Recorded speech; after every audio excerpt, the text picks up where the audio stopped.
So when we're looking at nuclear energy, what we're looking at there is, when we're looking at healing, we're looking at sound.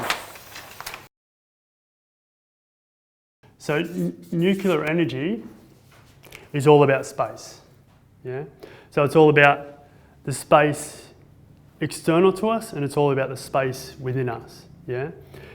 And when we talking about sound, sound can fill that space, or sound can open up that space.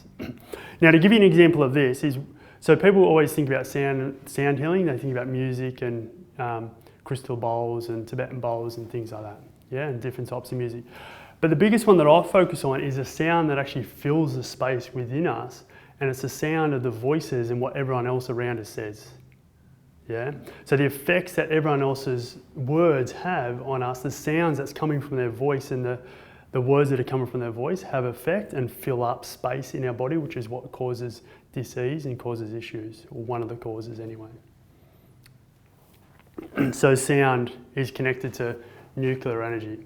So it's what holds the space for all the other healing modalities to go into, or for all the other energies to go into.